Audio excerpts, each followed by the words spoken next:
കോട്ടയത്തെ അക്ഷരശില്പ സമർപ്പണം വിവാദത്തിലേക്ക്. സമർപ്പണവേളയിൽ ഉമ്മൻചാണ്ടി മന്ത്രി തിരുവഞ്ചൂർ രാധാകൃഷ്ണനും അപമാനിച്ചെന്ന് കാനായി കുഞ്ഞിരാമൻ റിപ്പോർട്ടറോട് പറഞ്ഞു. 2.5 ലക്ഷം രൂപ വിലയിട്ട് തന്നെ അപമാനിക്കാൻ സംഘാടകരായ ജില്ലാ പബ്ലിക് ലൈബ്രറിയും ശ്രമിച്ചെന്നും കാനായി കോട്ടയത്ത് റിപ്പോർട്ടറോട് പറഞ്ഞു. അക്ഷരശില്പ നിർമ്മാണവുമായി ബന്ധപ്പെട്ട് കഴിഞ്ഞ 1.5 വർഷമായി കാനായി കുഞ്ഞിരാമനും ഭാര്യയും കോട്ടയത്തുണ്ടായിരുന്നു. അക്ഷരനഗരിയുടെ അഴകിന് മാറ്റുകൂട്ടുന്ന പ്രോജക്റ്റായിട്ടും ഒരിക്കൽ പോലും മുഖ്യമന്ത്രിയോ സ്ഥലം MLA കൂടിയായ തിരുവഞ്ചൂരോ തിരിഞ്ഞു നോക്കിയില്ല. ശില്പസമർപ്പണത്തിന് ശേഷം ശില്പം ഒന്ന് കാണാൻ പോലും കൂട്ടാക്കാതെ ഇരുവരും മടങ്ങിയതാണ് കാനായിയെ വിഷമിപ്പിച്ചത്.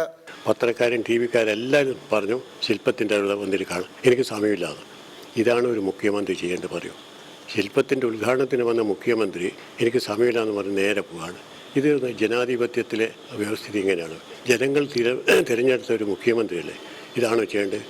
ശില്പനിർമ്മാണം ഏറ്റപ്പോഴേ തനിക്ക് പ്രതിഫലമായി ഒന്നും വേണ്ടെന്ന് സംഘാടകരോട് പറഞ്ഞിരുന്നു. എന്നാൽ 2 ലക്ഷം രൂപ വിലയിട്ട് തന്നെ വേദിയിൽ വെച്ച് അപമാനിച്ചു. ഞാനിവിടെ ചെയ്ത് ശില്പത്തിന് വില കൊടുക്കണം, ഒരു 10 കോടി കൊടുക്കണം. ഞാൻ 10 പൈസ വാങ്ങില്ല എന്ന് പറഞ്ഞിട്ടാണ് ഇവിടെ വന്നത്. ഞാനിവിടെ ചെലവിൻ്റെ കാശ് എനിക്ക് വേണ്ടെന്ന് പറഞ്ഞു. ഞാനിപ്പോൾ വാങ്ങുന്നതെന്തറിയോ, സാധാരണ എൻ്റെ കൂലിക്കാരില്ല, അവർ കൊടുക്കുന്ന കാശ് എനിക്ക് വേണ്ടുന്നതാണ്. ഞാനൊരു ശില്പ തൊഴിലാളിയായിട്ടാണ് കണക്കാണ്, മുതലാളിയല്ല. ആ രീതിയിൽ ലഘു ജീവിതം ആയിട്ട് പോകുന്ന ആൾ.